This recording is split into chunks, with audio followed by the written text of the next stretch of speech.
Before we begin, if you enjoy tales that lull you into the strange and unsettling corners of history, consider subscribing to Nightfall Notions.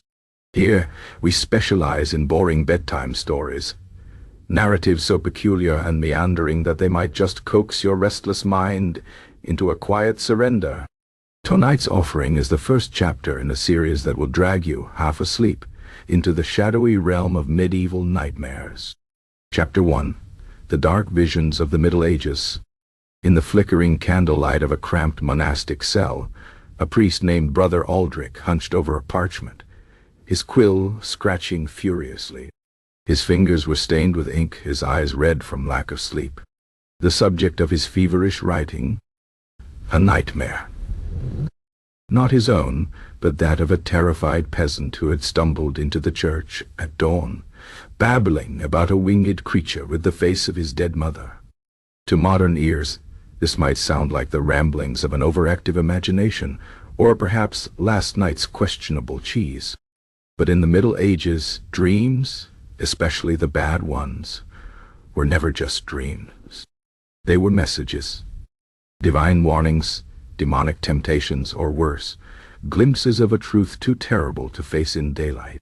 This was an era where the boundary between the waking world and the unseen was as thin as the parchment Aldrich wrote on. People didn't just dream of falling or showing up naked in the town square. They dreamed of rotting corpses whispering secrets, of black dogs with human eyes, of saints appearing to scold them for sins they hadn't even committed yet. And the clergy? They were obsessed. Nightmares weren't just personal terrors. They were spiritual battlegrounds. Consider the case of poor Sister Marguerite, a nun who woke screaming one night, convinced she had been visited by a demon in the shape of her childhood nursemaid. The creature had pressed a cold hand to her forehead and hissed something in a language she didn't understand. Marguerite's abbess, far from dismissing it as a bad dream, convened a panel of priests to interrogate her. Had she eaten too much before bed? Had she forgotten her prayers? Had she, heaven forbid, entertained an impure thought? Because in the medieval mind, nightmares didn't happen by accident. They were invited. The church's preoccupation with dreams wasn't just about control, though there was plenty of that. It was also about power. If dreams could be divine messages, then interpreting them was a sacred duty, one that kept the clergy very busy. Manuscripts from the period are filled with dream dictionaries, painstakingly cataloging what it meant if you dreamed of teeth falling out, impending death, flying, witchcraft probably, or being chased by a giant snail. This one's a mystery, but it must have been important because someone wrote it down. And then there were the demons. Oh, the demons. Medieval Christianity had a whole taxonomy of nocturnal troublemakers, from the succubus who visited lonely monks to the mare, a spirit that sat on sleepers' chests and suffocated them. Yes, that's where the word nightmare comes from. These weren't abstract concepts. They were as real as the plague, and far more personal. A bad dream could mean you'd been targeted by a demon, and if you didn't take the proper precautions, holy water, prayers, a quick visit to the local priest for an impromptu exorcism, you might not wake up at all. But perhaps the most unsettling part of all this is how seriously everyone took it. A nobleman might delay a journey because of a dream. A king might change his policies. A peasant might confess to a crime he didn't commit, all because his subconscious served up something particularly vivid after a dinner of questionable mutton. Dreams shaped lives, ended marriages, even started wars. And the priests? They were the gatekeepers, the interpreters, the only ones who could tell you whether your midnight vision was a blessing or a curse. So the next time you jolt awake from a nightmare, relieved it was just a dream, spare a thought for the medieval mind. For Brother Aldrich, bent over his parchment in the pre-dawn gloom, trying to decipher whether the winged woman in the peasant's dream was a sign of divine favor or demonic interference. For Sister Marguerite, lying awake in her cell, wondering if she'd somehow brought the visitation upon herself. And for all the countless souls who went to bed, not knowing whether they'd wake up in the same world they'd left behind. Sleep tight. Chapter 2. The Priest as the Gatekeeper of Sleep. If nightmares were the uninvited guests of the medieval mind, then priests were the weary innkeepers who had to deal with them. It wasn't enough to simply dismiss a bad dream as indigestion or an overactive imagination. No, every midnight vision had to be examined, categorized, and, if necessary, exorcised. The clergy didn't just interpret dreams. They stood guard at the threshold of sleep, armed with holy water, incense, and an impressive collection of stern facial expressions. Take Father Renaud, a parish priest in a small French village, who spent more time listening to descriptions of dreams than he did to confessions. One morning, a farmer named Henri staggered into the church, wild-eyed, insisting that a goat with the voice of his deceased father had spoken to him in his sleep. The goat, according to Henri, had demanded he give away his best cow to the poor, or else. Most modern therapists would have a field day with that one. But Father Renaud didn't have the luxury of psychoanalysis. Instead, he had to decide whether this was a divine command, a demonic trick, or just Henri's subconscious guilt over selling a rotten pig to his neighbor last market day. This was the daily reality of medieval priests. They were part therapist, part detective, and part spiritual bouncer. If a woman dreamed of drowning, was it a warning about her husband's upcoming voyage, or a sign that she needed to confess an old sin? If a knight dreamed of his sword breaking, did it foretell his death in battle? Or was it just his mind processing the fact that he'd bought cheap armor to save coin? The answers mattered. Lives could be altered, fortunes spent, and souls lost based on how these nocturnal riddles were interpreted.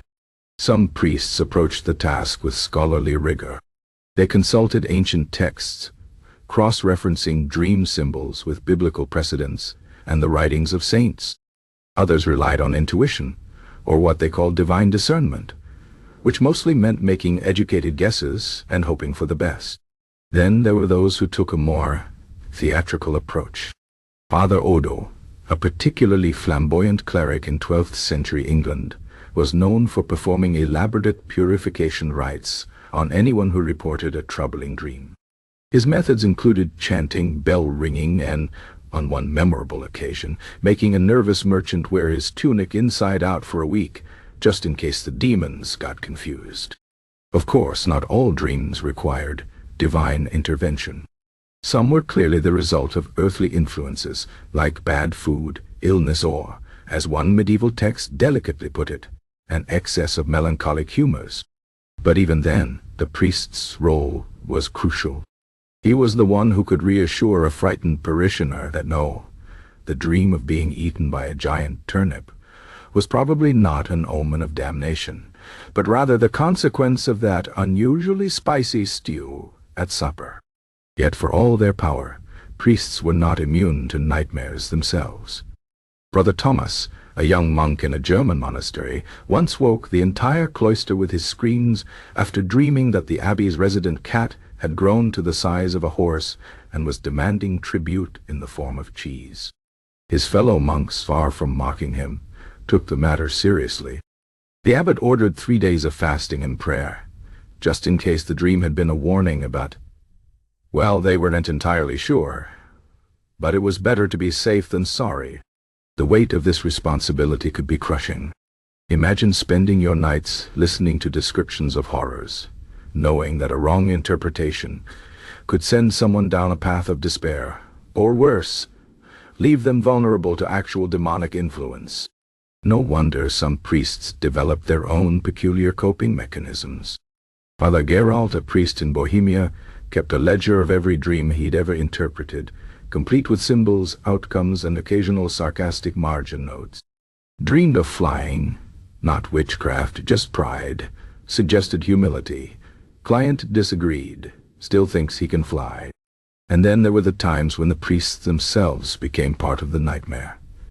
Sister Agnes, a mystic who claimed to receive visions from the Virgin Mary, once described a dream in which her confessor, Father Piotr, had appeared to her as a crow, pecking at her hands until they bled. The real Father Piotr, upon hearing this, nearly choked on his communion wine. Was this a divine rebuke for some unknown failing? A sign that Sister Agnes was being deceived by demons? Or just the result of her lingering resentment over that time he'd scolded her for falling asleep during Mass?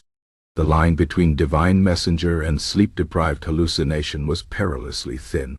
But for the medieval faithful, that line was all that stood between them and the chaos of the unseen world.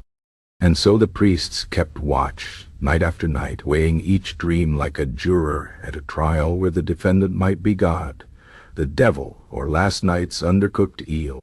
As for Henri, the farmer haunted by the prophetic goat, Father Reynaud, after much deliberation, told him to donate a modest sum to the poor, but to keep the cow.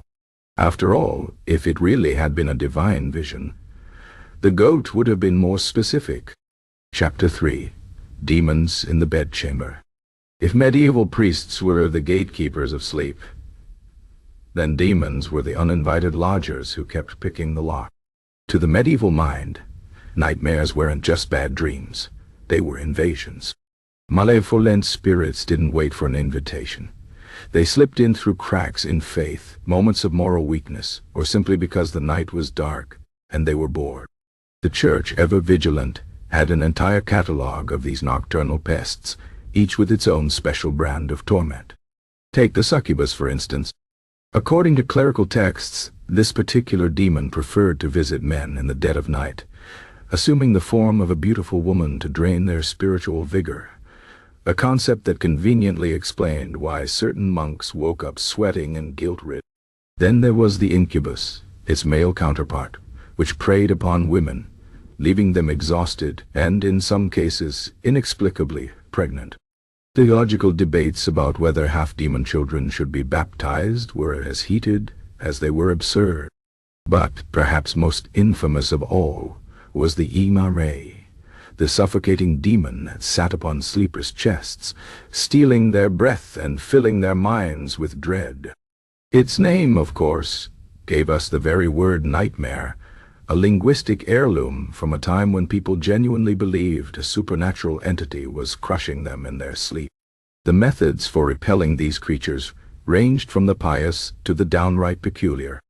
Holy water was a popular choice, sprinkled liberally around the bed like a spiritual pest repellent.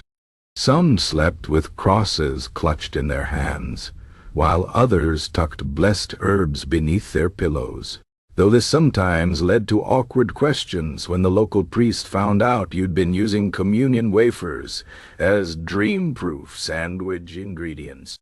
Brother Alcuin, a particularly inventive monk from Burgundy, once wrote a treatise on demonic defense that included such gems as hang a sieve above your bed to confuse evil spirits. Apparently demons couldn't count holes and would get stuck trying. And whistle softly before sleep to summon protective angels, a tactic that one assumes led to many a confused room. His most controversial suggestion involved smearing the bedposts with a paste made from crushed garlic and holy oil, which may not have deterred demons, but certainly ensured no human would come near you either. Of course, not all anti-demon measures were so whimsical. In more severe cases, full exorcisms were performed, not just on people, but on entire bedchambers. One 14th-century manual describes a rite in which a priest would circle a sufferer's bed with a lit candle, chanting psalms until dawn. If the nightmares persisted, the next step was to investigate the sleeper's moral hygiene. Had they skipped confession? Entertained lustful thoughts? Forgotten to say their prayers? Demons were like tax collectors. They always found you when you were least prepared. Then there were the times when the line between demon and disease blurred. A woman named Gisela, from a village near Cologne, suffered from such violent night terrors that her husband swore he saw shadows moving in their room.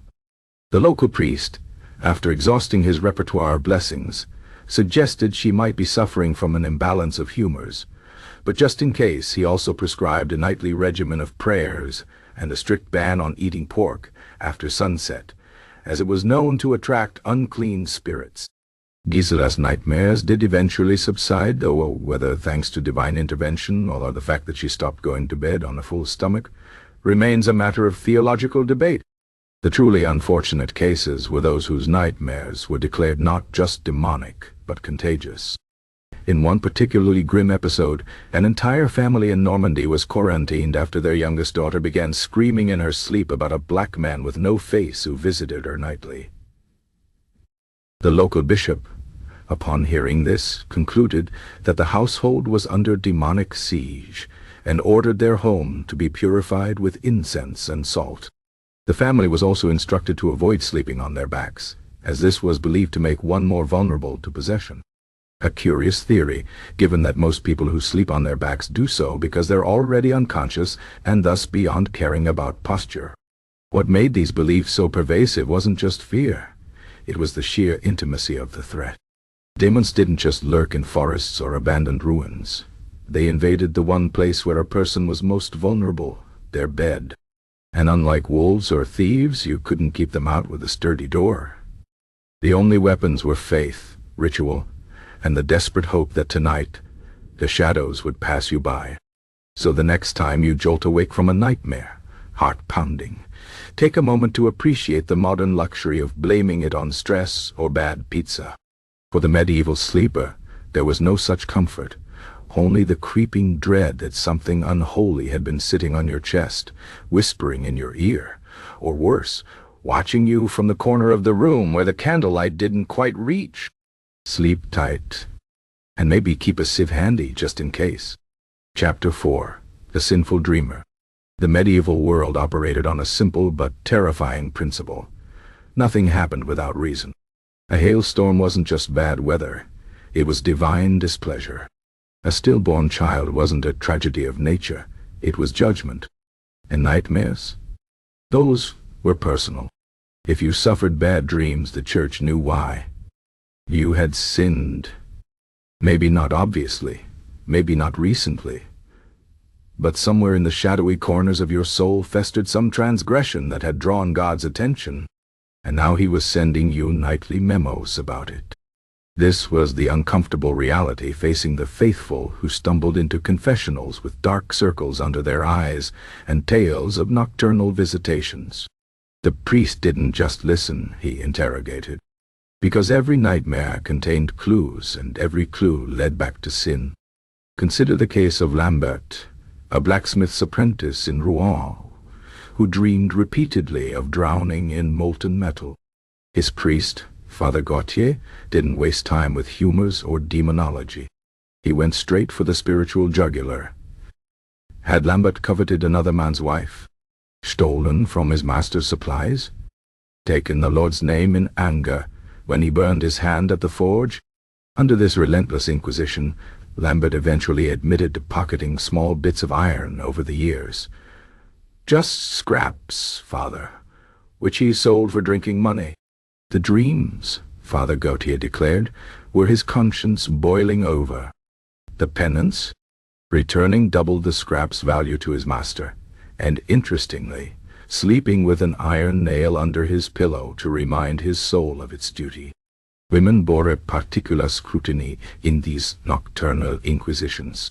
When a young widow named Mathilde confessed to dreaming of dancing with her deceased husband only to watch his flesh rot away in her arms, the attending priest didn't comfort her. Instead, he demanded to know if she'd entertained thoughts of remarriage. When she admitted she had, he diagnosed her dreams as punishment for insufficient grief. Never mind that her husband had been a drunkard who beat her. Her penance? 40 nights of praying the penitential psalms before bed, while clutching her wedding ring so tightly it left marks. The truly insidious aspect of this system was its circular logic. If you had nightmares, you must have sinned. If you couldn't remember sinning, you must have forgotten, which was itself a sin of negligence. And if you insisted you were innocent, well, that was pride, wasn't it? The only way out was deeper in. Some priests developed specialties in particular dream-sin connections. Brother Anselm of Cluny kept meticulous records showing that dreams of falling correlated strongly with hidden pride, while visions of being chased typically revealed unresolved anger. His personal theory, that dreaming of spoiled food indicated secret gluttony, was less popular among the abbey's kitchen staff. The wealthier classes weren't immune either. When Lord Baudouin of Artois began suffering dreams of his teeth crumbling to dust, a classic medieval nightmare, his personal chaplain didn't bother with simple confession. He ordered an investigation into the Lord's finances. Sure enough, auditors discovered Baudouin had been underpaying tithes to the local monastery for years. His subsequent voluntary donation of 2 prize hunting hounds to the church conveniently coincided with the cessation of his dental disasters. Children presented special challenges. Young Margot, a 10-year-old in Provence, terrified her parents by dreaming repeatedly of a faceless priest who chased her through an endless church. The local clergy, after ruling out demonic influence, children were generally considered too pure to attract demons, settled on an unusual culprit. The girl had laughed during Mass 3 Sundays prior. Her punishment? Sleeping with her hands folded in prayer position, tied together with twine until she learned proper devotion. The system wasn't entirely without mercy. Some priests recognized that nightmares could stem from genuine trauma rather than sin. When a veteran of the 100 Years' War named Robert described dreaming of battlefields where corpses called his name, a perceptive friar prescribed not penance but pilgrimage, arguing that what Robert's soul needed wasn't punishment but peace. But these were exceptions. For most medieval sufferers of bad dreams, the path to relief led through increasingly detailed confessions, often dragging up long-buried shames. A merchant who dreamed of snakes might recall cheating a customer 20 years prior. A nun plagued by visions of flying might uncover childhood fantasies of escape from an abusive home. The church's message was clear. Your nightmares were your own fault, and the only way out was through painful self-examination. The psychological toll was immense.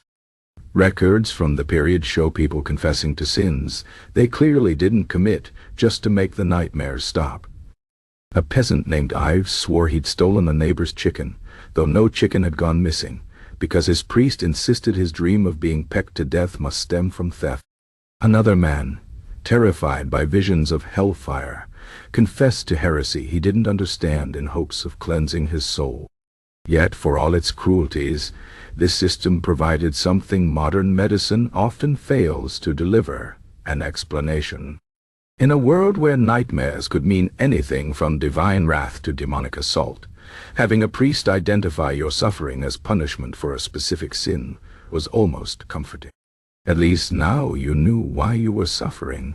At least now you could do something about it. So the next time you wake from a bad dream and shrug it off as stress or indigestion, remember the medieval alternative. Hours of soul-searching, humiliating confessions, and the crushing certainty that your own hidden wickedness was crawling out of your subconscious to haunt you. Sleep tight, and keep your conscience clean. Chapter 5. Liturgical Lullabies.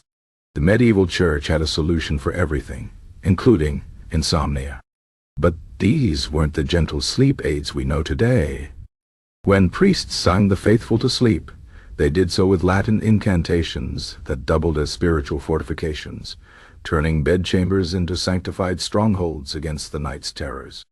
The rituals ranged from the sublime to the ridiculous, all performed with absolute conviction that the right combination of words, gestures, and holy objects could keep both body and soul safe until morning.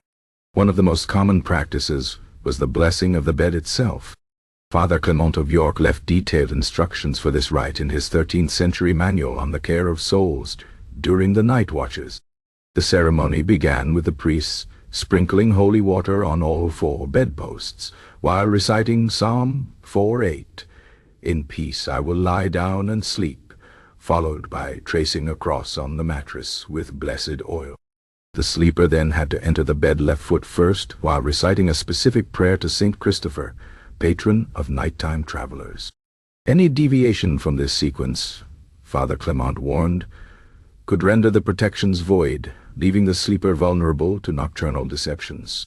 For particularly troubled sleepers, more elaborate rituals existed. The Benedictine monk Brother Gerbert recorded one such ceremony performed for a noblewoman who suffered visions of burning children. The rite involved 7 priests chanting alternating verses of psalms for 3 consecutive nights while circling her bed counterclockwise with smoking censers. On the final night, they placed a consecrated host in a tiny silver box beneath her pillow, a practice that raised eyebrows among more conservative clergy, but was nonetheless widespread. The noblewoman reported complete relief from her nightmares, though whether through divine intervention or sheer exhaustion from 3 nights of interrupted sleep remains unclear. Children received special attention in these nocturnal rites. The so-called dreamer's charm was a popular bedtime ritual for infants, involving writing the names of the 3 magi on a scrap of parchment that was then sewn into the child's nightshirt. If parchment wasn't available, mothers could achieve similar results by tracing crosses on the child's forehead with their own saliva, a practice that persisted in some rural areas well into the 19th century. For older children suffering nightmares, priests often recommended sleeping with a hand on the Bible, though this led to predictable problems when particularly literal-minded youngsters attempted to maintain the position all night. The liturgy for sleep protection reached its most elaborate form in the Exorcismus Somni, a full-blown exorcism specifically for bad dreams. Recorded in a 14th-century German manuscript, the ritual required the afflicted person to kneel barefoot at the church altar at sunset, while the priest recited a lengthy series of prayers invoking protection from 18 specific demons known to torment sleepers. The climax came when the priest blew 3 times in the petitioner's face, once for each member of the Trinity, and commanded the nightmares to depart as smoke before the wind. Surviving accounts suggest the rite was surprisingly effective, though whether through spiritual power or the sheer intimidation factor of medieval liturgy is open to debate. Some sleep rituals bordered on the theatrical. In southern France, a tradition developed of having priests bless water that had been exposed to a full moon, which was then used to wash the face before bed. Italian clergy developed a specialized bedtime prayer that involved throwing a pinch of salt over one's left shoulder while reciting the names of the 12 apostles. The most peculiar may have been the Lincolnshire charm, recorded by an English monk in 1392, which required the sleeper to place their right shoe upside down by the bed while whispering, "Shoes turned and Christ watch. No fiend and may this bed catch." The line between medicine and ministry often blurred in these practices. Brother Mauros, an infirmarian at a Swiss monastery, created a popular sleeping draught that combined chamomile, honey, and, most importantly, a sliver of wood from the monastery's relic of the True Cross. Patients reported excellent results, though whether from the herbal mixture or the psychological comfort of ingesting holy material remains unknown. Similarly popular were dream pillows stuffed with lavender and other soothing herbs that had first been wrapped in parchment, inscribed with verses from the Song of Songs. Not all clergy approved of these practices. 12th century theologian Alain de Lille railed against what he called superstitious sleep-mongering, particularly the practice of writing biblical verses on cheese and eating it before bed to prevent bad dreams. But such criticisms did little to stop the proliferation of nocturnal rituals. In an age where the night represented both physical danger and spiritual vulnerability, people clung to whatever protections they could find. The psychological impact of these rituals shouldn't be underestimated. The solemn performance of bedtime prayers, the careful arrangement of blessed objects, the scent of incense lingering in the bedchamber, all created a powerful placebo effect that likely did more to soothe troubled minds than any actual spiritual power. In a world where darkness brought very real fears of bandits, wolves, and the supernatural, these liturgical lullabies provided a much-needed sense of control. Perhaps the most telling detail comes from a marginal note in a 15th century book of hours, where an anonymous scribe had written beside a bedtime prayer, "This verse kept my sister from dreaming of her dead babe for 3 nights running, till the pain in her heart lessened." In the end, whether these rituals worked through divine intervention or simple human comfort mattered little to those who needed them. The night was long, the dreams were terrible, and even the faintest charm was better than lying defenseless in the dark. Chapter 6. The Nightmare as Heresy. In an age where dreams were considered messages from the divine or the demonic, recurring nightmares didn't just mark you as unfortunate, they marked you as suspect. While most bad dreams could be explained away as spiritual growing pains or humoral imbalances, certain visions carried the whiff of heresy. Dreams that persisted despite prayer, that followed recognizable patterns, or, most damningly, that contained recognizable heretical imagery, could land the dreamer in far more trouble than mere sleep deprivation. Consider the case of Alaise de Montfort, a cloth merchant's wife in late 14th century Toulouse, who made the fatal mistake of confessing to her priest that the same nightmare had visited her 7 Tuesdays running. In the dream she found herself standing in a field where black sunflowers turned to face her, while a voice whispered verses in a language she didn't recognize but could somehow understand. The local inquisitor, informed of these nocturnal occurrences, immediately recognized the signs. The recurring schedule, the unnatural plants, the mysterious but comprehensible speech. These weren't nightmares, they were lessons. Alaise was dreaming in Cathar. Her trial records make for grim reading. Under questioning, poor Alaise admitted the verses she remembered contained phrases suspiciously similar to known Cathar prayers, though she swore she'd never heard them before in waking life. When pressed about why the dreams only came on Tuesdays, she suggested perhaps because that was market day and she was tired. But the inquisitor saw darker significance. Tuesday was when secret heretics were known to hold their meetings. Never mind that Alaise had 7 children and worked dawn till dusk preparing goods for said market. The dreams were proof enough. By month's end, she'd been sentenced to wear yellow crosses sewn on all her garments for the rest of her life, the standard punishment for convicted heretics who escaped burning. Men fared no better. Henri Lebeau, a cobbler in Reims, discovered this when he mentioned to drinking companions that he kept dreaming of a cathedral where the statues moved when no one was looking. One of those companions happened to be a lay brother at the local monastery who recognized this as classic Waldensian heresy. They were known to claim church ornamentation distracted from true worship. Henri spent 6 months in the bishop's prison before being released with a warning to report any further moving statues immediately. The nightmare as heresy phenomenon reached its peak during the witchcraft panics of the 15th-17th centuries. Inquisitors' manuals from the period explicitly list certain dream motifs as indicators of witchcraft: flying, obviously, talking animals, familiars, and particularly dreams where the dreamer attended gatherings that felt more real than waking life, Sabbaths.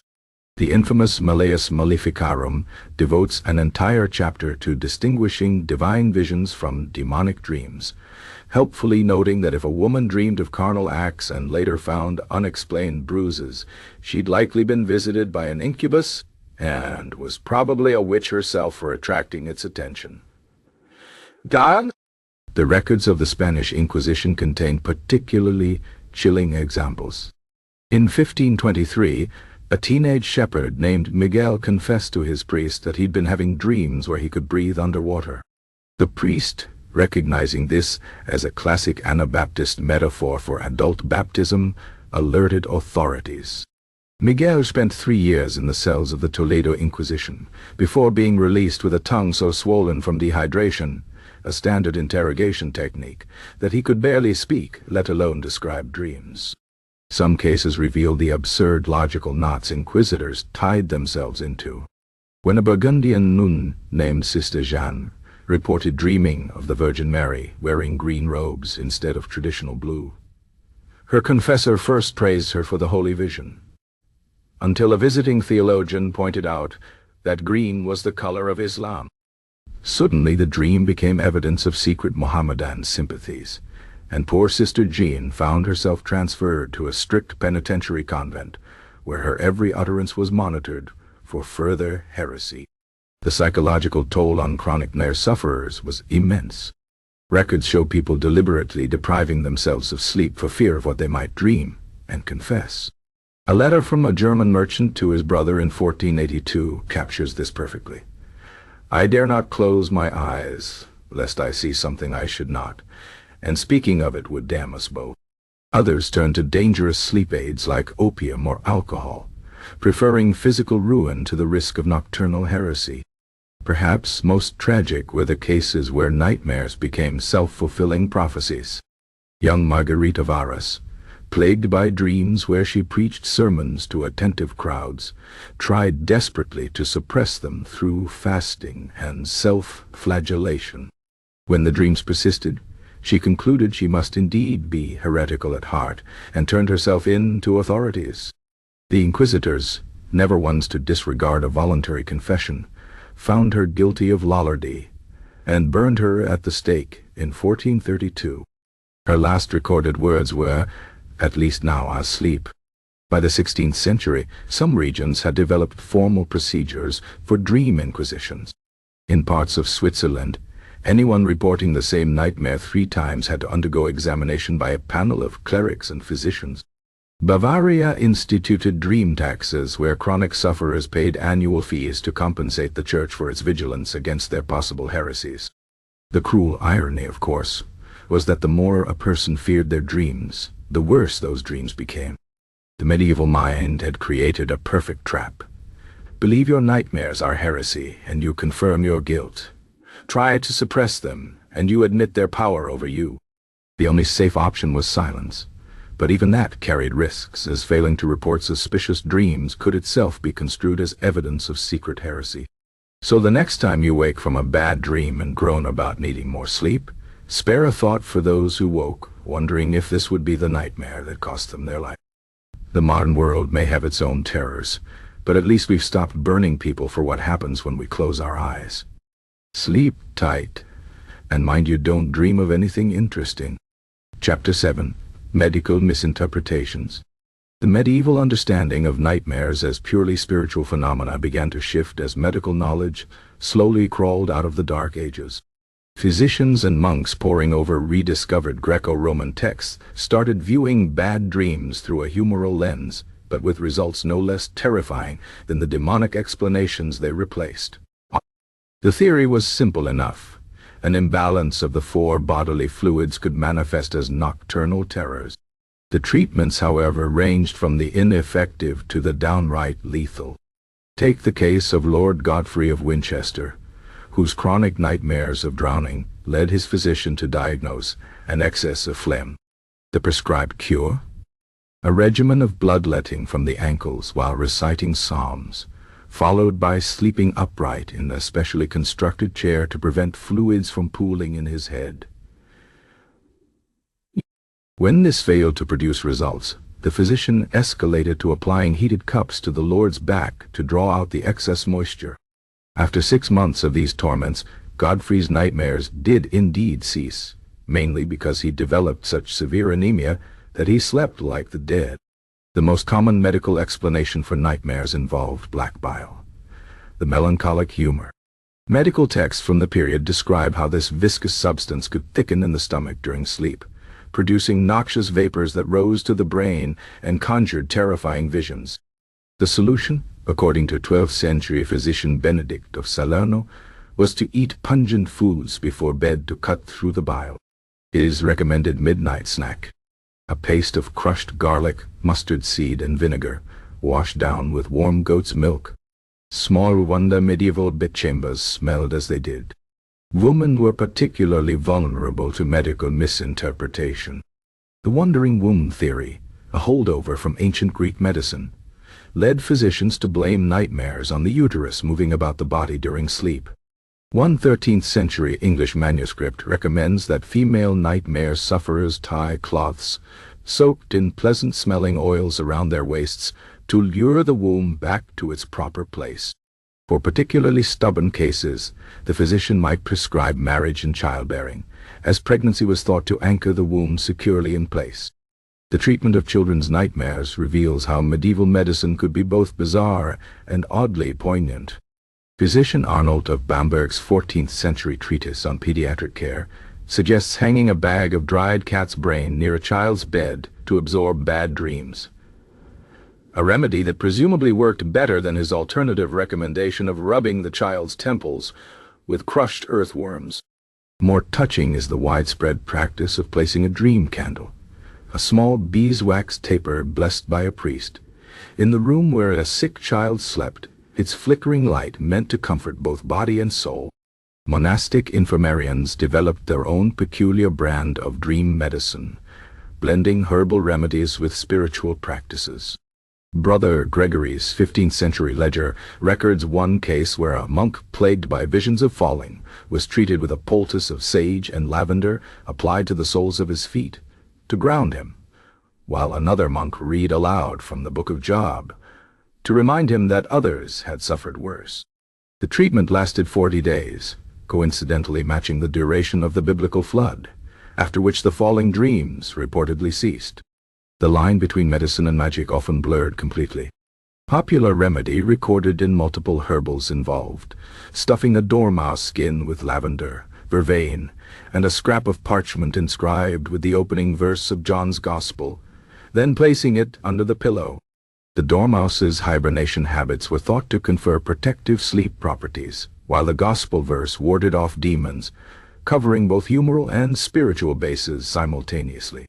Some medical responses to nightmares were downright dangerous. The widespread belief that nightmares resulted from thick blood led to countless unnecessary bleedings.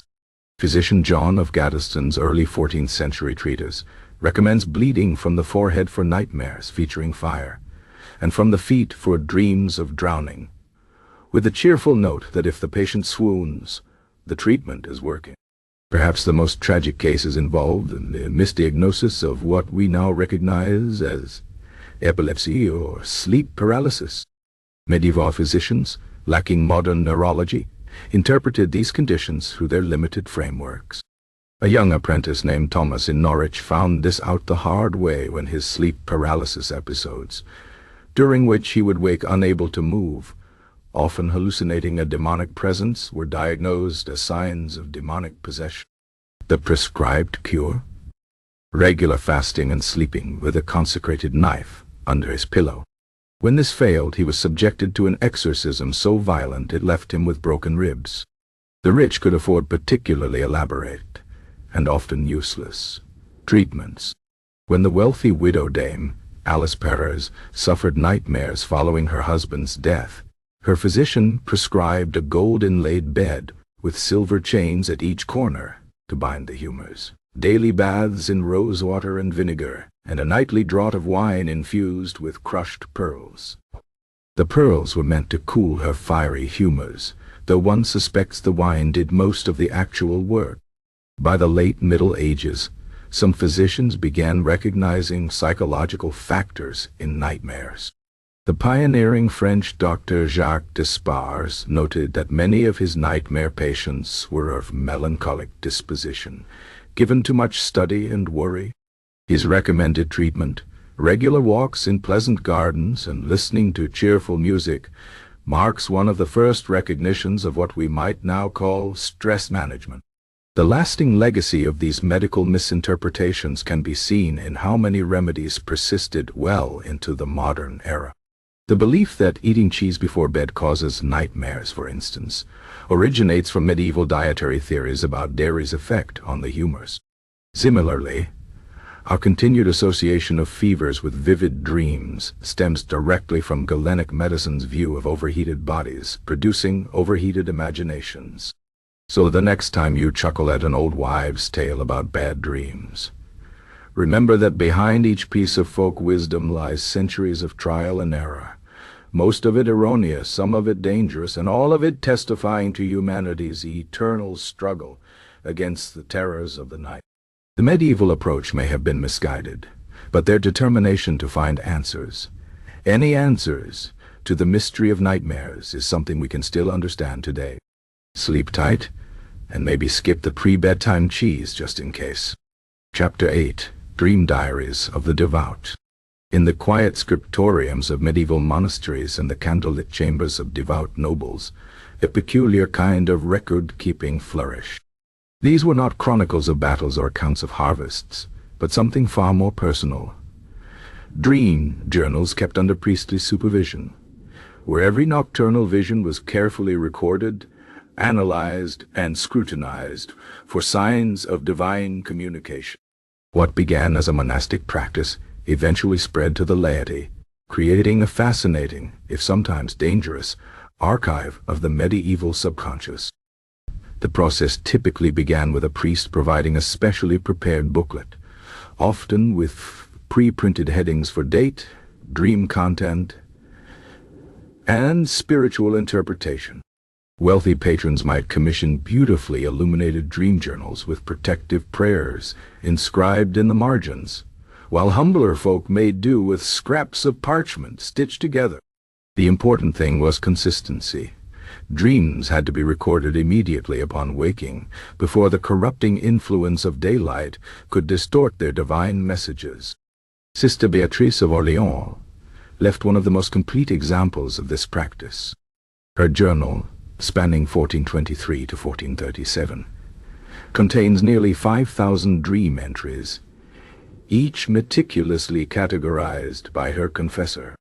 The entries range from mundane, dreaming of baking bread, to extraordinary, a vision of Christ wearing her father's face, all carefully analyzed for spiritual significance. What makes Beatrice's journal remarkable is the evolving relationship between her dreams and their interpretation. Over time, her confessor's notes shift from standard biblical allegories to increasingly personal readings, suggesting he came to know Beatrice's soul through her dreams better than through her waking confessions. Men of status kept similar records, though often with more worldly concerns.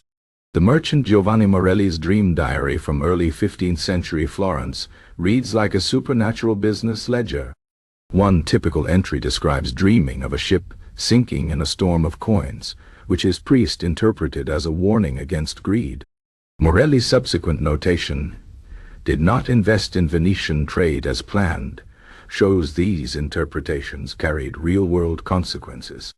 The analysis process could be surprisingly sophisticated. Rather than simply matching dream elements to biblical symbols, experienced priest interpreters looked for patterns over time. When the widowed Dame Marjorie Kempe reported dreaming repeatedly of a door that wouldn't open, her spiritual advisor tracked these dreams against her menstrual cycle and seasonal church feasts, before concluding they represented unresolved grief over her inability to enter religious life. Some dream diaries took on legal significance. In 1391, a Parisian butcher named Jacques Lefebvre was acquitted of assault after producing 3 years' worth of priest-certified dream records, showing premonitions of being attacked. The court accepted these as evidence of legitimate self-defense, creating a precedent that would haunt French jurisprudence for decades. Less fortunate was a tailor's apprentice in Mainz, who confessed to theft after his dream journal revealed intimate knowledge of his master's hidden strongbox. Knowledge he claimed came from a dream, but which the magistrate decided must have come from waking trespass. The physical act of recording dreams developed its own rituals. Many journals included instructions to wash hands and say a prayer before writing, lest unclean hands pollute divine messages. Some particularly scrupulous dreamers went further, The chronicler Thomas of Canterbury records one noblewoman who insisted on being bled before recording significant dreams, believing this purified the humors that might distort her memory. Children were not exempt from this practice. Well-born youngsters were often given simplified dream journals as part of their religious education. The 14th century Book of Hours, owned by young Margaret Beaufort, includes charming entries like "Dreamt of White Puppy," interpreted by her chaplain as innocence, alongside more disturbing visions of a man with no eyes in the chapel that prompted immediate spiritual interventions.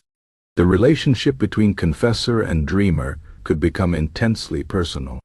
Brother Albert's correspondence with his spiritual charge, a knight named Robert de Brie, reveals how dream interpretation sometimes crossed into therapy. Over years of exchanging letters about Robert's battlefield nightmares, Brother Albert gradually guided him toward what we might now recognize as trauma processing, encouraging him to refight his dreams with angelic allies rather than reliving the terror. Not all clergy approved of the practice.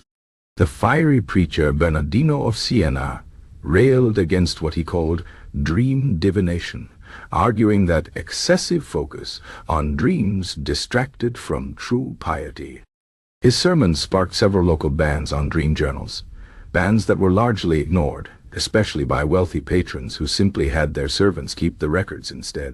The decline of priest-supervised dream journals came gradually, as Renaissance humanism shifted focus from divine revelation to human observation.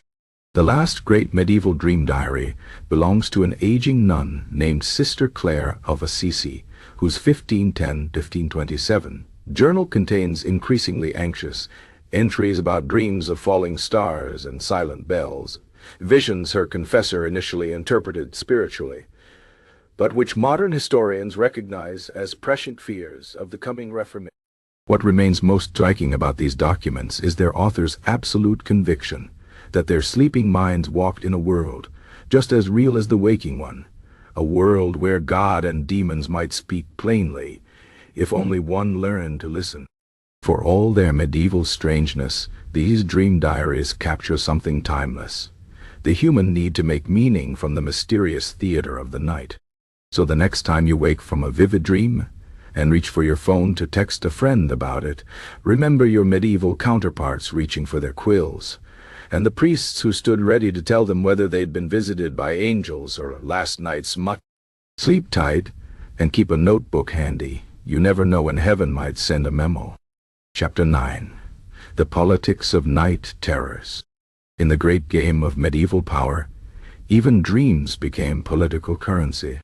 Kings and cardinals, abbots and aristocrats quickly realized that a well-timed nightmare could be more effective than an army when it came to swaying public opinion or justifying unpopular decisions. What began as genuine spiritual concern soon devolved into a sophisticated system of nocturnal propaganda, where the visions plaguing a ruler's sleep might conveniently align with their waking ambition. The most straightforward method involved announcing one's own divinely inspired nightmares. When William the Conqueror prepared to invade England, he made certain his nobles heard about his dream of a great tree uprooting itself and crossing the sea, an obvious metaphor for his impending conquest blessed by God. Contemporary chroniclers note how this vision spread through Norman camps like wildfire, bolstering morale, while conveniently drowning out dissenting voices who questioned the invasion's legitimacy. The clergy proved particularly adept at this game. Bishop Arnulf of Lisieux famously ended a contentious church council by sharing a nightmare, where he saw his opponents burning in hell, while angels crowned the victors. The graphic description, delivered with appropriate trembling and tears, reportedly changed several votes overnight. Such theatrical displays became so common that by the 12th century some synods required independent verification of any convenient divine visions. More cunning operators manipulated others' dreams for political ends. The court of Philip IV of France maintained a secret roster of monks skilled in dream whispering, the art of planting ideas in sleeping minds through carefully timed suggestions. These shadowy figures would visit noble households as spiritual advisors, then use bedtime prayers and suggestive imagery to induce dreams favorable to royal policy. One particularly successful campaign saw a dozen Burgundian lords simultaneously dream of their ancestral lands burning unless they supported Philip's war against Flanders. Women in power faced unique challenges with dream politics. When Duchess Matilda of Tuscany claimed divine guidance through dreams, her male rivals dismissed them as female humors. Her ingenious solution? She began having her visions transcribed and notarized while still in her night clothes, the disheveled state proving she'd just awoken from true divine communion rather than concocted political theater. The tactic worked so well that for decades afterward, Italian noblewomen could be seen receiving ambassadors in their bedchambers, claiming fresh nocturnal revelations. The inverse strategy, discrediting opponents through their nightmares, proved equally effective.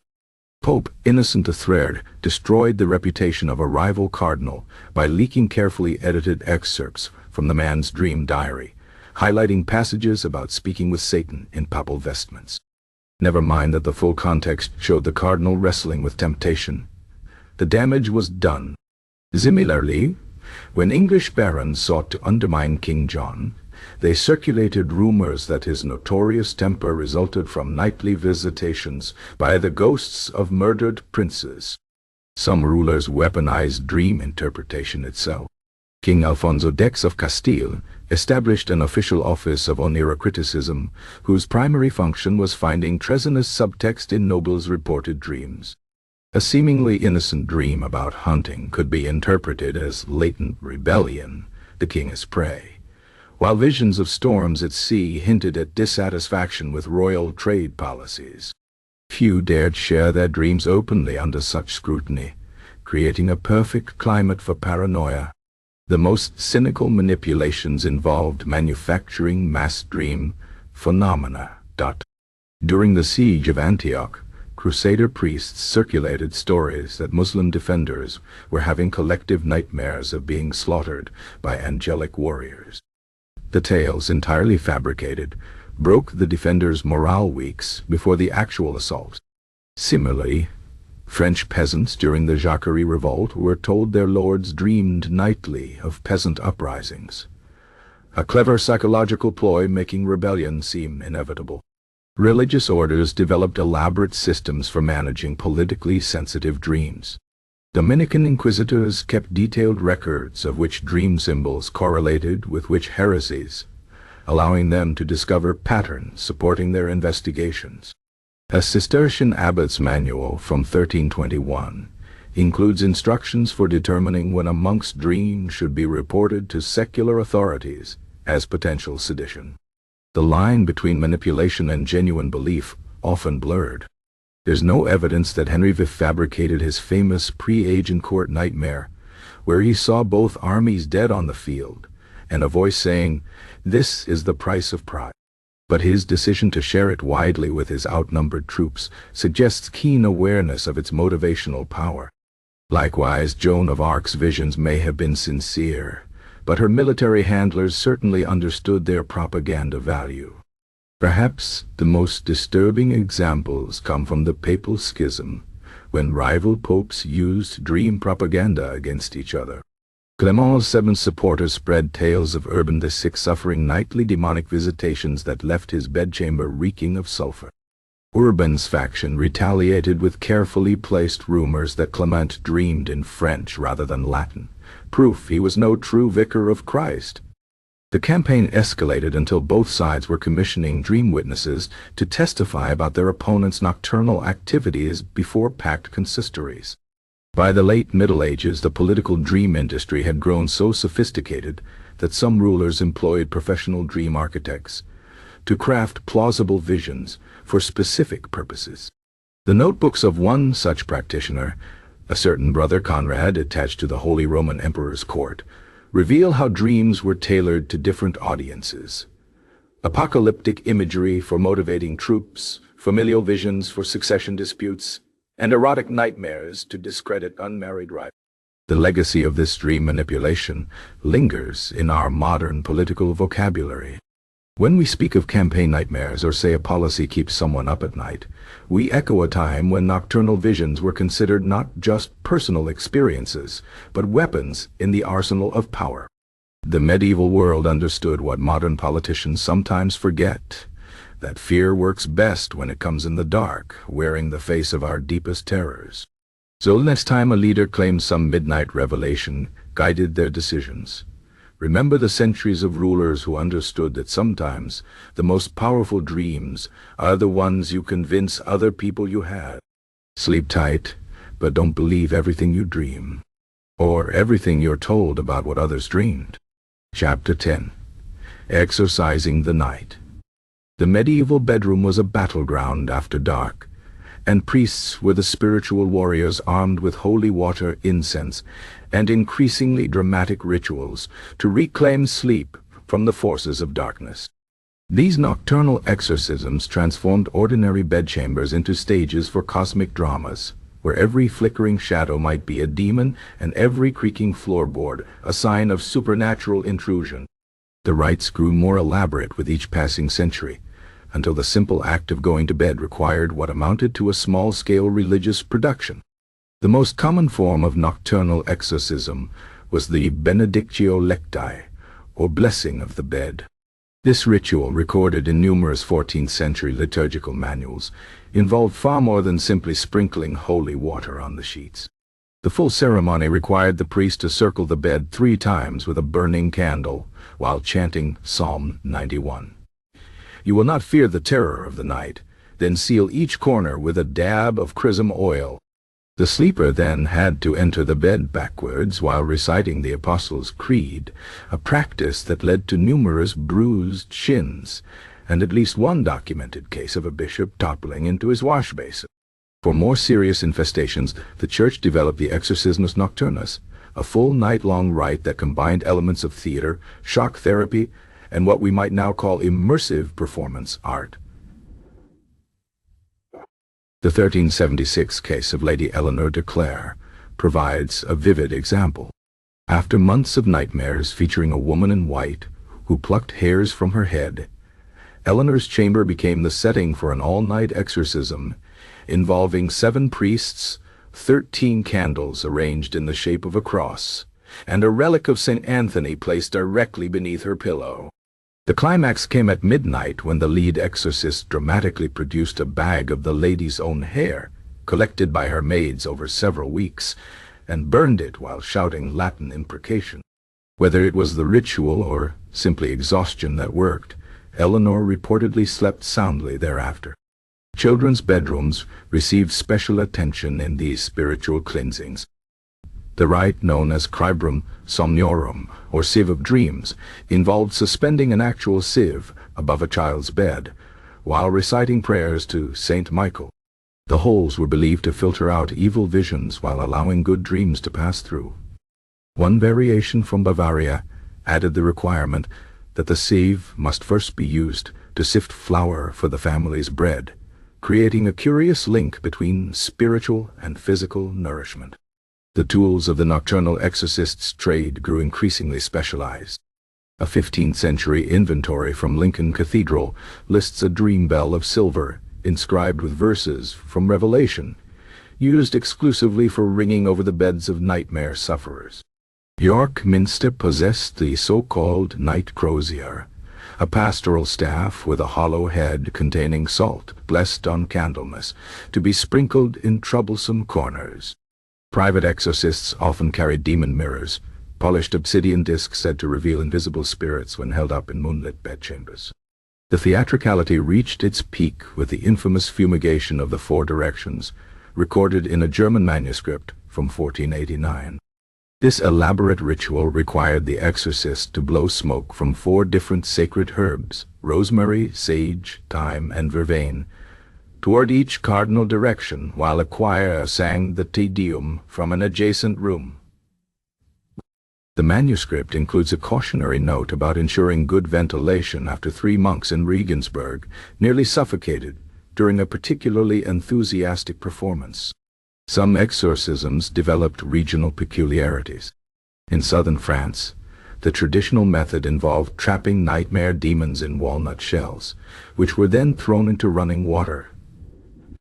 Italian exorcists preferred to sweep evil spirits out the door with a broom made of blessed palm fronds. A curious English variation recorded in East Anglia saw priests nail Ferris horseshoes to bedposts, while reciting a charm invoking Saint Dunstan, the patron saint of blacksmiths, who supposedly once pinched the devil's nose with tongs. The psychological impact of these rituals should not be underestimated. The sheer sensory overload, the smell of incense, the gleam of candlelight on sacred objects, the sonorous Latin chanting, created what modern psychologists might call a liminal state where suggestion became powerfully effective. When Brother Anselm described how the dark presence lifted like a curtain during his exorcism of a merchant's house in Bruges, he was likely describing the very real relief that comes from intense catharsis. Not all clergy approved of these elaborate measures.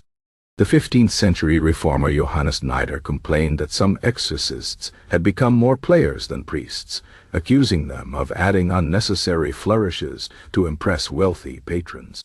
He particularly criticized the growing fashion for demon dialogues, where the exorcist would dramatically interrogate the nightmare spirit about its origins and purpose, a practice that, as Nider pointed out, risked giving demons exactly the attention they craved. The Reformation would eventually sweep away much of this ritual apparatus, but traces lingered in folk practices well into the modern era. The Victorian dream catchers hung over children's beds, and the old custom of turning one's shoes upside down before sleep both descend directly from medieval nocturnal exorcisms.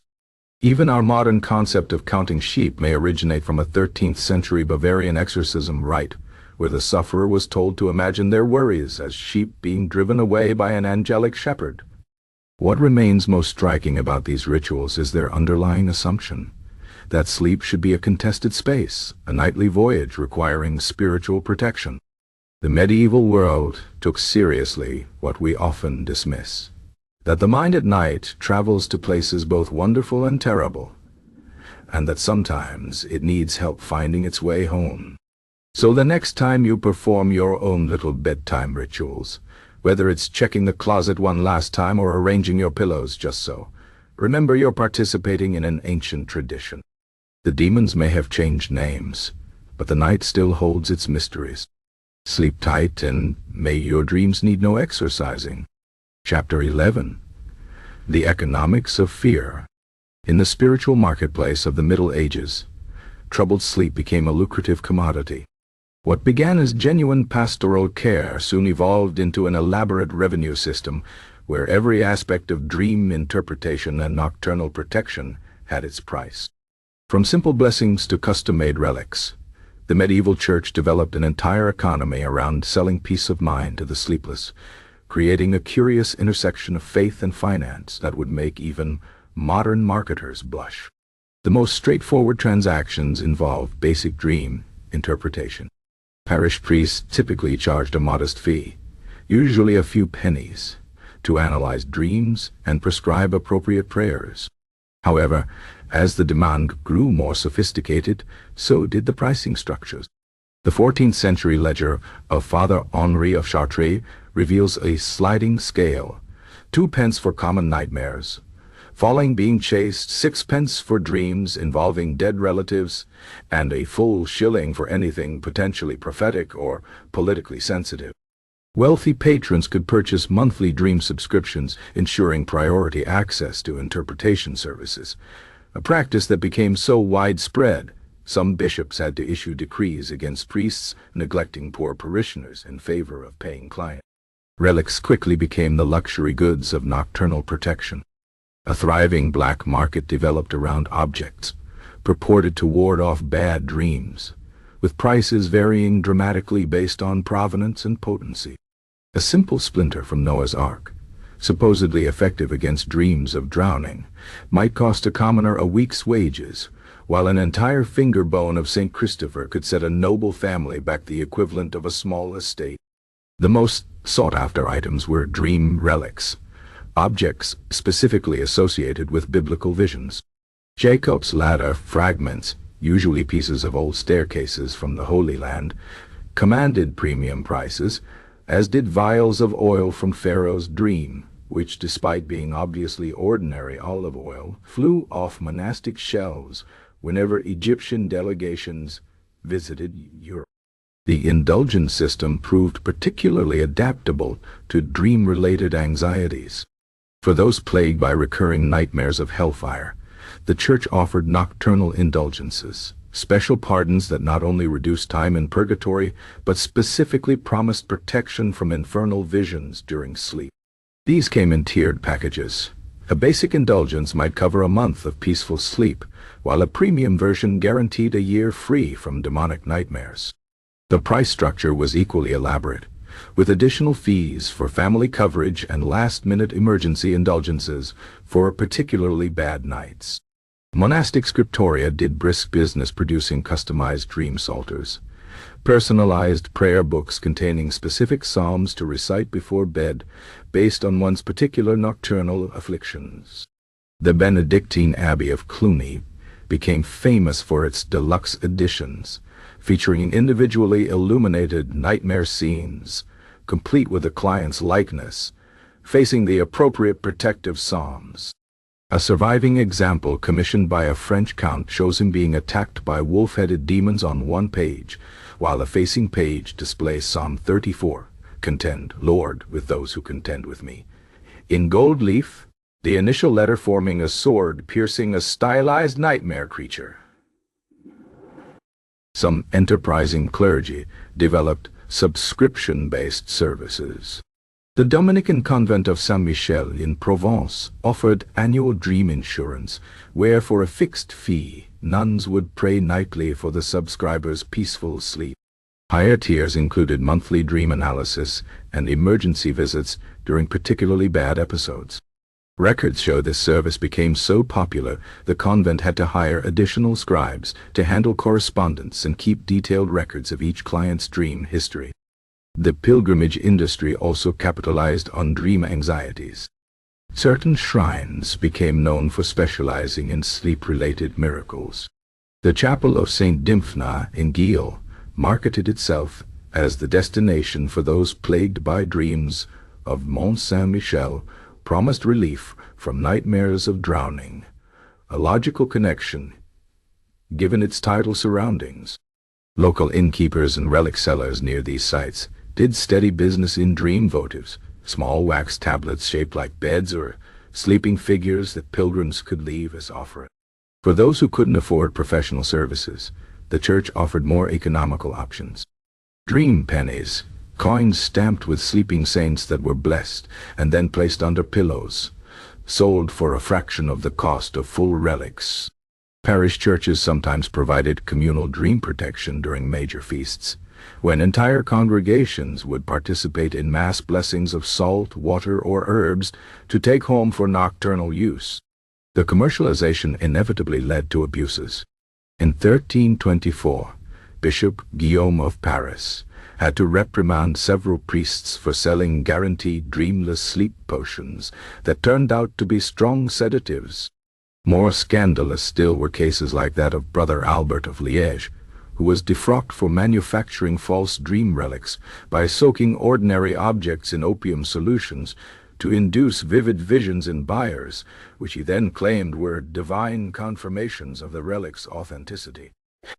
The system reached its zenith, or nadir, depending on one's perspective, with the development of dream indulgences, special dispensations that not only protected against nightmares, but actually sanctioned certain types of dreams. Wealthy patrons could purchase permissions to enjoy otherwise sinful dream content, from flying, potentially witchcraft, to feasting, gluttony, to more intimate fantasies. The theological justification held that since these indulgences were purchased with coin that would support church work, the dreams effectively became good works themselves. Critics of these practices were not silent.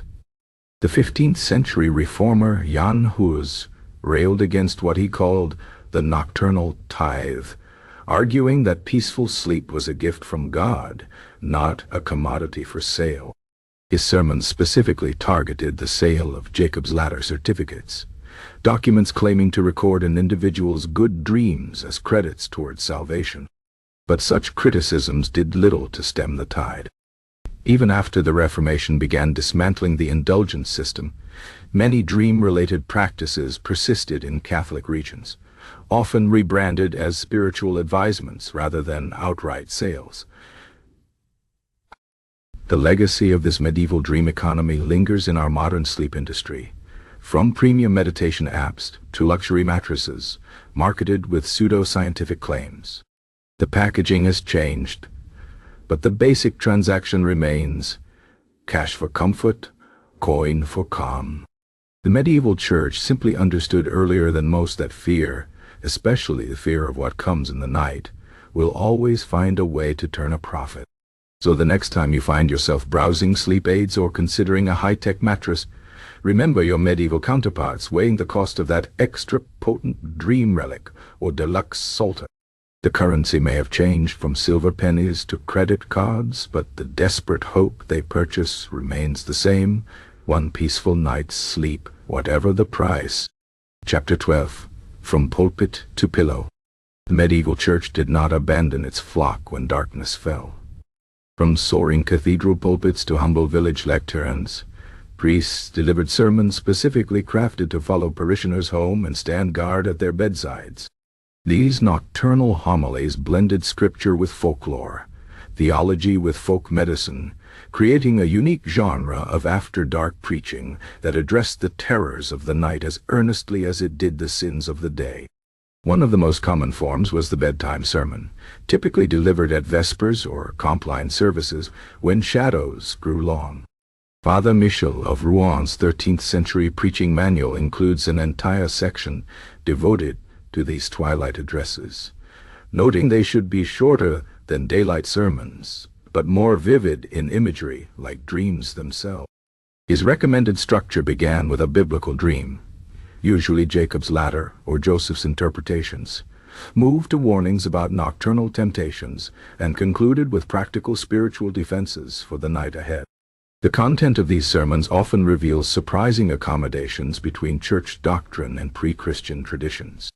While officially condemning folk superstitions, many priests quietly incorporated them into their nocturnal teachings.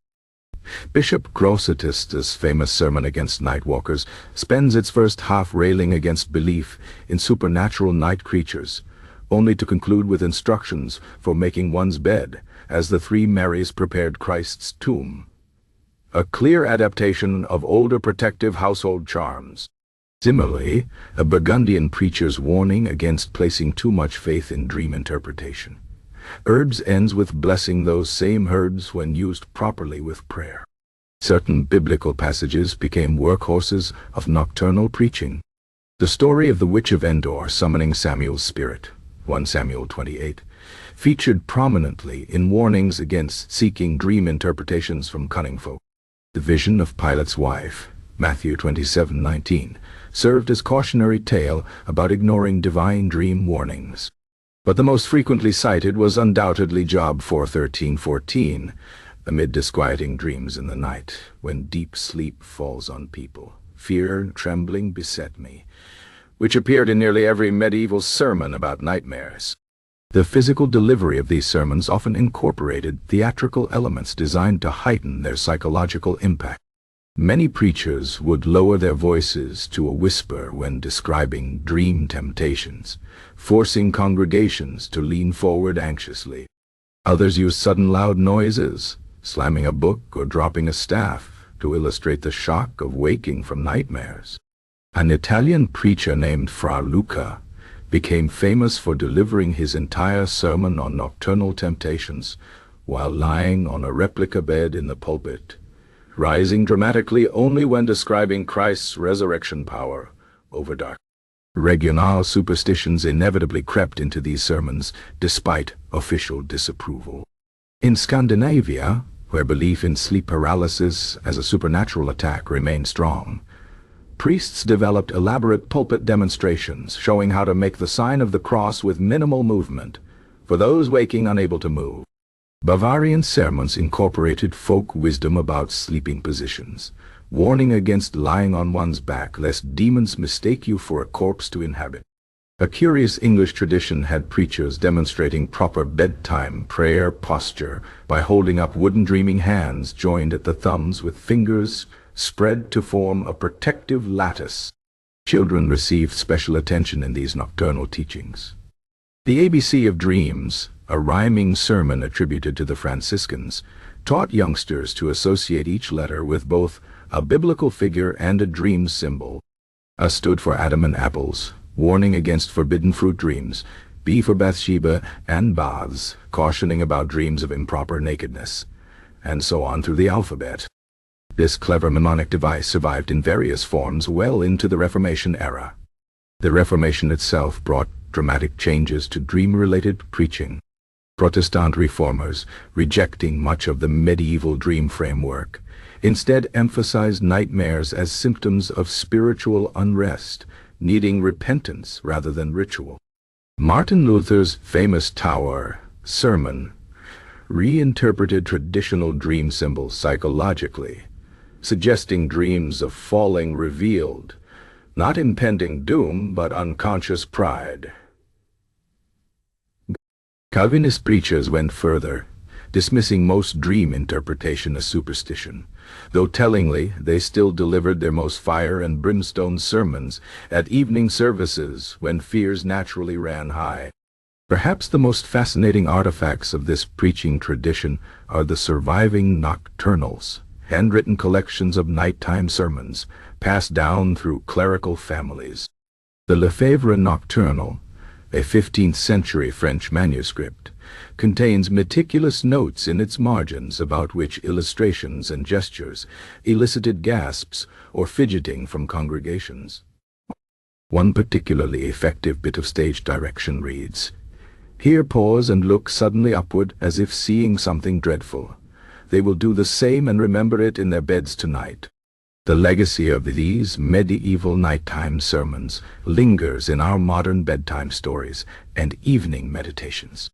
Though stripped of their supernatural framework, our contemporary nighttime rituals still serve the same ancient purpose: to arm the mind against the terrors of the dark hours. The medieval preachers understood what modern psychology confirms, that the last thoughts before sleep shape the night's landscape. So the next time you find yourself scrolling through calming videos or listening to sleep podcasts, remember your medieval counterparts hanging on their priest's every word as the candles guttered low. The medium has changed, but the message remains. The night is long, and we all need stories to guide us through it. Sleep tight, and mind what voices you take to bed with you. Chapter 13. The Art of Horrific Dreams. The nightmares that haunted medieval sleepers did not vanish with the dawn. They crept into the margins of manuscripts, scaled cathedral walls, and leered down from choir stalls. The nocturnal terrors of an entire civilization given permanent form in art. These were not mere decorations, but physical manifestations of collective unconscious fears, rendered in pigment and stone to both confront and contain the horrors of the night. Nowhere is this more evident than in the grotesques and gargoyles adorning medieval churches. While often dismissed as whimsical ornamentation, these stone nightmares served a sacred purpose. The famous dream gargoyle of Notre Dame, depicting a bat-winged creature with a disturbingly human face twisted in agony, was carved directly from the description of a Parisian baker's recurring nightmare, recorded in a priest's diary. Similarly, the grotesque nightmare capital in the cloister of Moissac Abbey, featuring a demon sitting on a sleeping man's chest, perfectly matches contemporary accounts of sleep paralysis. Masons often consulted local priests for descriptions of common nightmares among parishioners, translating these visions into stone warnings against spiritual danger. Illuminated manuscripts became canvases for the unconscious. The 14th century Book of Hours, commissioned by Jean Devout, contains startling marginalia, tiny, vicious creatures attacking sleeping figures with pitchforks, their contorted bodies matching descriptions of nightmare demons from confession records. Even more telling are the dream initials in psalters, where letters themselves morph into sleeping faces experiencing visions. A capital S in the Winchester Psalter unfurls as a serpent coiled around a dreamer, whose face mirrors the exact expression described in a monk's chronicle of his own demonic nightmares. The hellmouth paintings adorning church walls drew directly from dream imagery. At St. Thomas's in Salisbury, the damned souls tumbling into Satan's gaping maw bear uncanny resemblance to the falling dream described in countless medieval texts. The torments depicted, bodies stretched on racks, tongues pulled by demons, match verbatim the nightmares recorded in monastic dream diaries. These were not abstract theological concepts, but visceral recreations of what medieval people genuinely feared they might experience upon closing their eyes. Tapestries woven with nightmare imagery served as both decoration and spiritual armor. The famous E-Dream of Constantine tapestry series included not just the emperor's prophetic vision of the cross, but also his earlier demonic nightmares, woven in such disturbing detail that contemporary accounts describe viewers experiencing sympathetic vision. More practical households hung tapestries depicting angelic victories over dream demons, creating a protective barrier of wool and warp against nocturnal terrors. Even seemingly innocuous domestic items carried this dream imagery. English bedwarmers from the 15th century often bore engraved scenes of St. Michael defeating nightmare demons. German storage chests frequently featured painted panels showing proper sleeping postures to avoid demonic attention. A particularly elaborate Italian marriage chest in the Bargello Museum includes an interior scene of a woman surrounded by nightmare creatures, while the lid depicts her sleeping peacefully after placing a blessed candle by her bed, a clear visual instruction manual for nocturnal protection. The nightmare's influence extended to funerary art as well. Tomb effigies often showed the deceased sleeping peacefully, while angels and demons battled above them, directly visualizing the medieval belief that spiritual warfare continued around sleeping souls. The tomb of Bishop Hugh of Lincoln includes tiny nightmare demons fleeing from his sculpted pillow as a radiant Christ figure approaches, a stone testament to the promise of peaceful eternal rest. Some artists became specialists in dream depiction. The Flemish miniaturist Leven van Latham developed a unique style for rendering dream sequences, using subtle color shifts and distorted perspectives to create unease. His illustrations for the Ye Book of Dreams, commissioned by Charles the Bold, included actual silver leaf on the nightmare scenes, meant to tarnish over time, making the dreams grow darker as the book aged. The nightmare's artistic legacy persisted beyond the Middle Ages. Hieronymus Bosch's nightmarish compositions drew directly from medieval dream imagery, while Albrecht Dürer's famous Dream vision watercolor perfectly captures the sleep paralysis experiences described in 15th century German prayer books. Even Shakespeare's description of Queen Mab in Romeo and Juliet echoes the medieval tradition of giving form to nocturnal terrors. What makes these artworks particularly fascinating is their dual purpose, both to terrify and to comfort. By giving nightmares physical form, medieval artists performed a kind of exorcism, trapping the horrors where they could be confronted in daylight.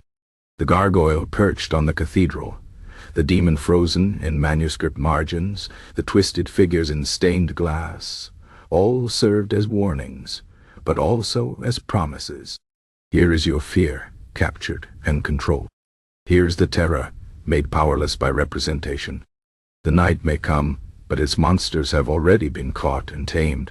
So the next time you see a photo of a grotesque gargoyle or a page from an illuminated manuscript, remember, you're not just looking at medieval art.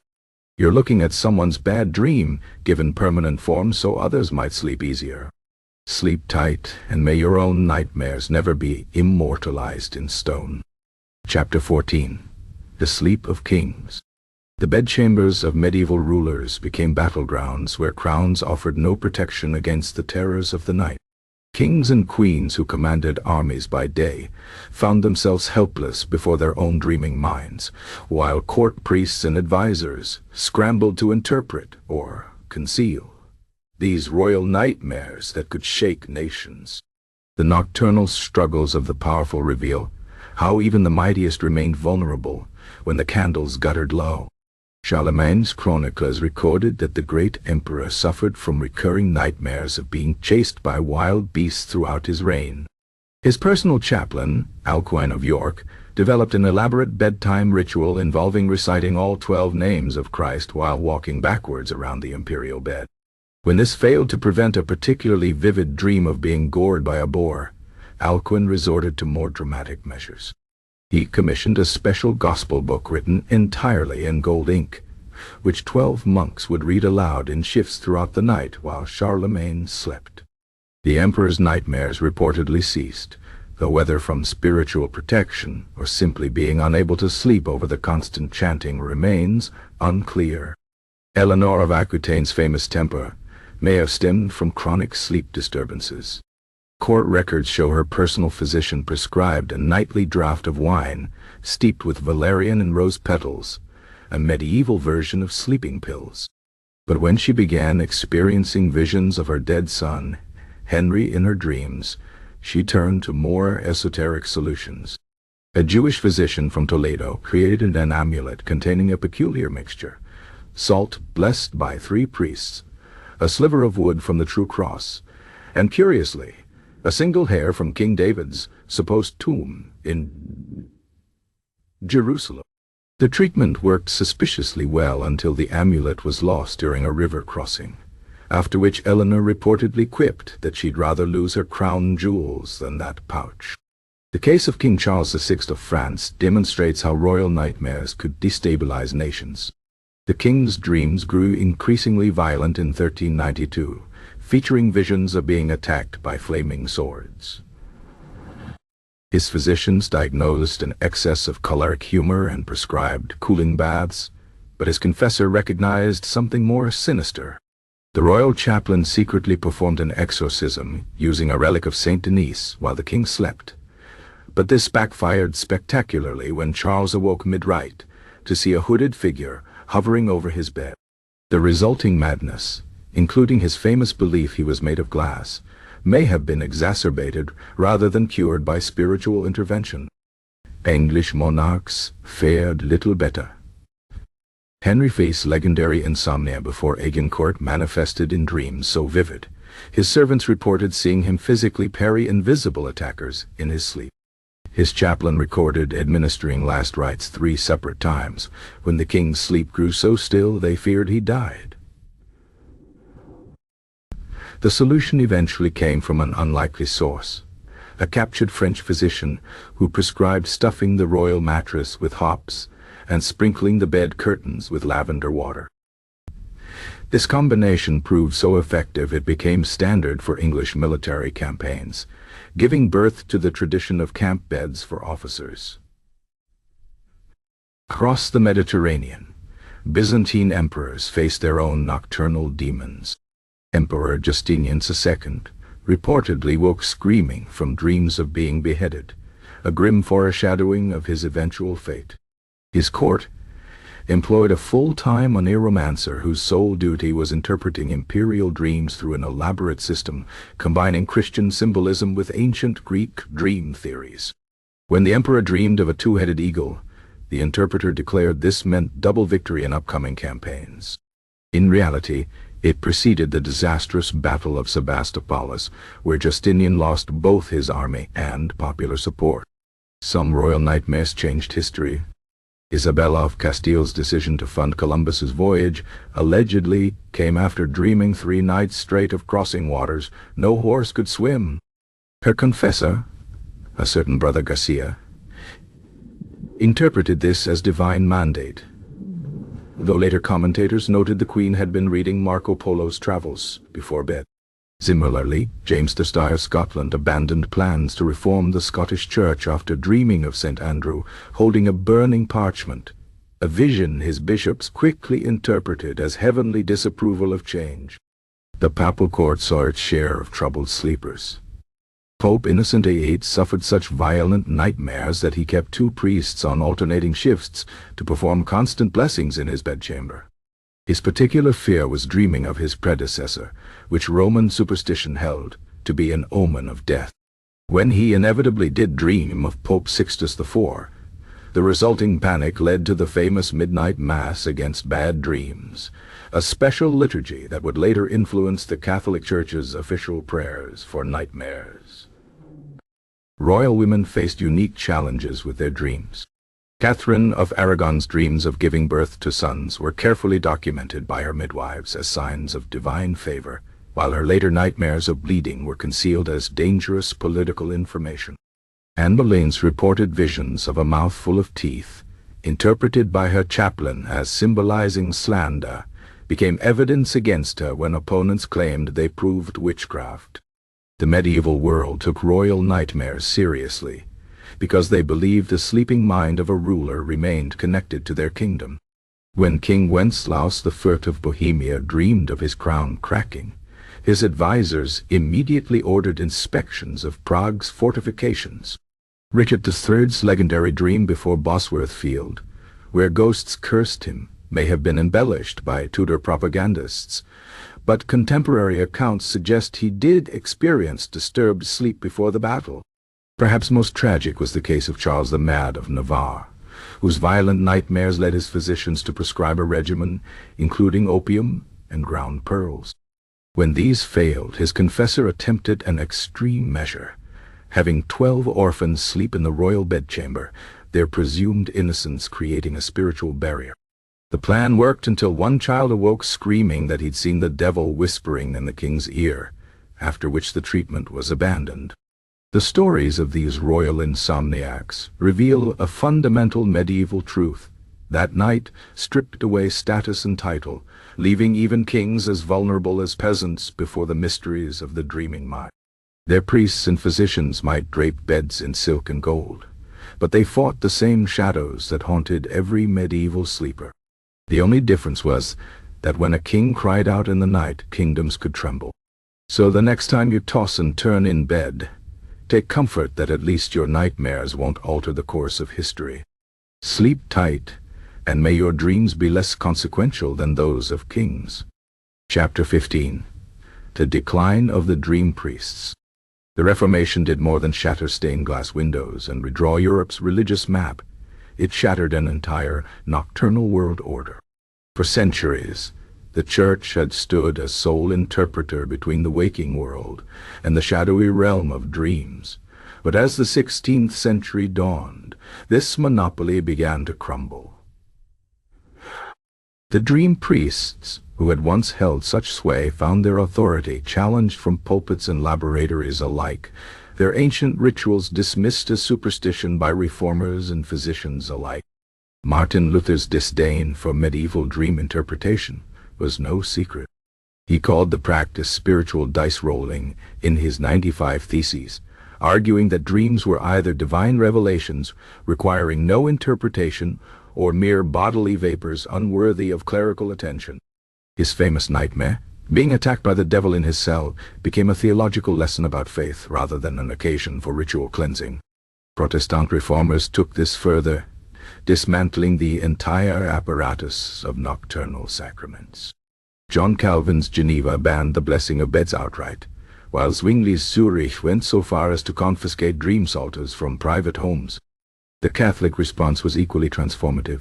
The Council of Trent's reforms streamlined dream interpretation into a more systematic process, removing much of the folk magic that had accumulated over centuries.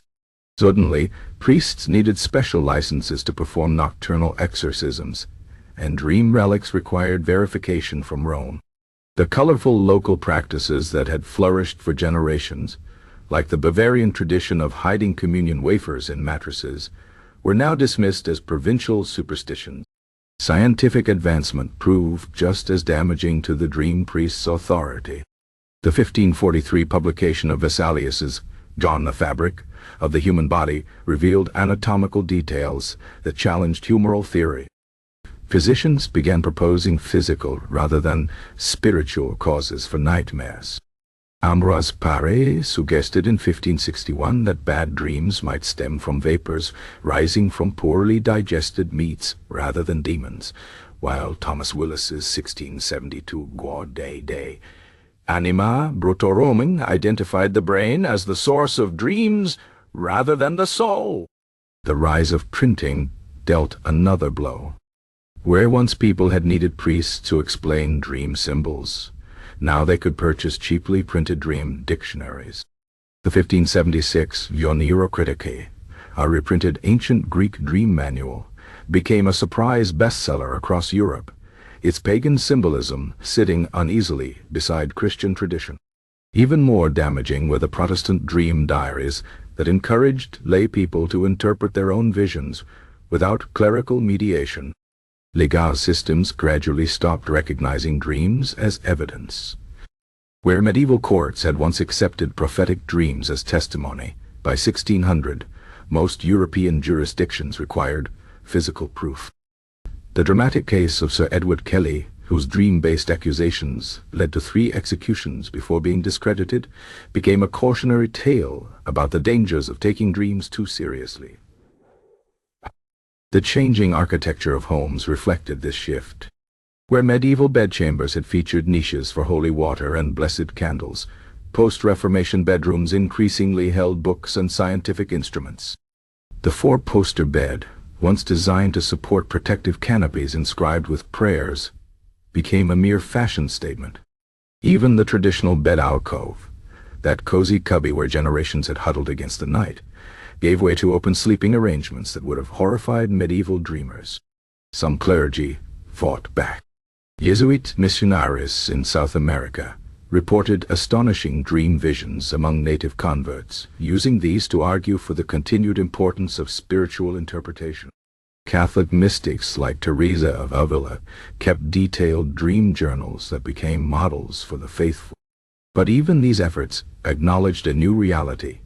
Dreams were now personal spiritual experiences rather than matters for institutional control. The final blow came from an unexpected quarter: insurance. As maritime trade expanded, 17th-century ship captains began purchasing policies that specifically excluded liability for acts following upon dreams or visions. What had once been divine guidance was now a calculable risk factor.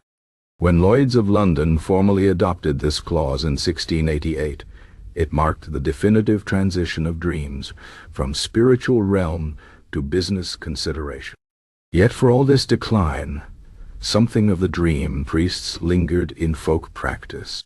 Country midwives still whispered protective charms over cradles.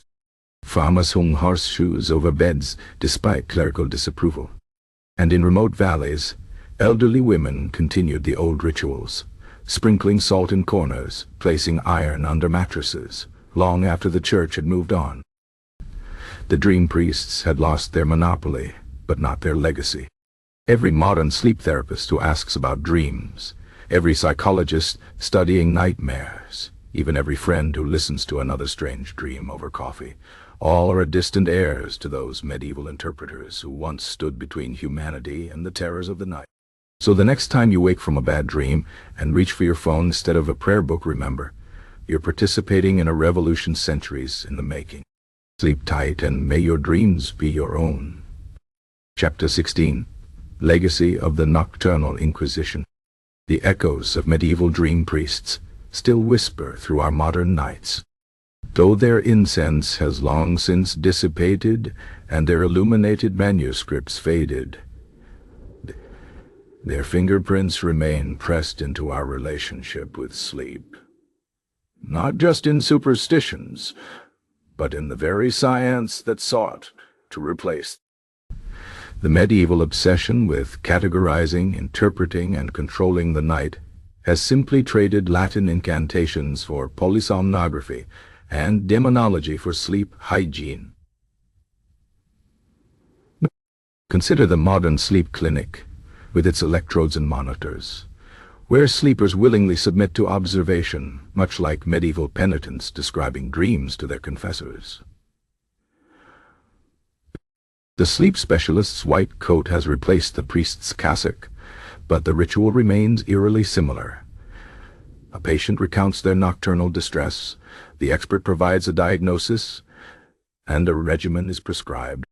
Where once a priest might have recommended a blessed candle, now a doctor suggests blue light filters. The medieval benedictio lecting has evolved into the weighted blanket and melatonin gummy. Even the language preserves ancient fears.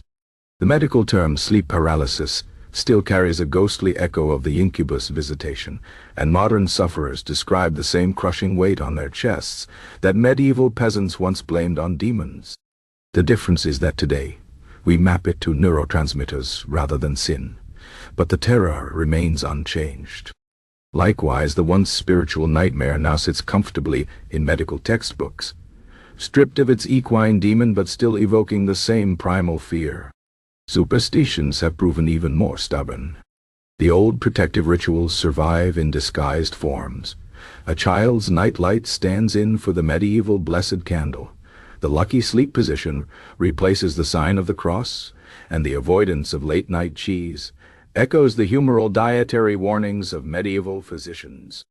The modern insistence that bedrooms be kept cool, dark, and quiet owes as much to monastic sleep manuals as to sleep science.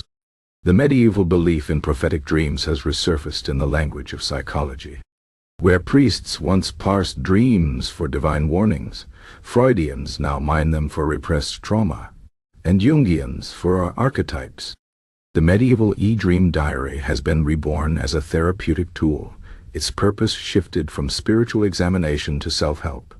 But even the medieval obsession with sleep posture lingers. Only now, influencers rather than priests preach the virtues of side sleeping for optimal digestion, as if channeling Galen's humoral theories. The medicalization of sleep disorders has not erased the moral weight of bad sleep. Medieval priests blamed nightmares on moral failings. Today, we pathologize the exhausted as unproductive or lazy. The medieval sinner who couldn't stay awake during Mass would now be diagnosed with narcolepsy. But the underlying assumption remains that poor sleep reflects a personal failing rather than circumstance. Perhaps the most telling survival is in our bedtime stories. The modern horror genre owes much to the medieval church's nocturnal terrors. Vampires and shadowy figures are secularized versions of the demons that once haunted sermons. Even children's tales still feature witches and monsters lurking in the dark, a sanitized but unmistakable echo of the old warnings against nighttime spiritual dangers. The greatest irony is that science has confirmed some medieval intuitions, just stripped of their mysticism. The medieval belief that dreams process daily worries aligns neatly with modern theories of memory consolidation. The insistence on regular sleep schedules mirrors what we now know about circadian rhythms.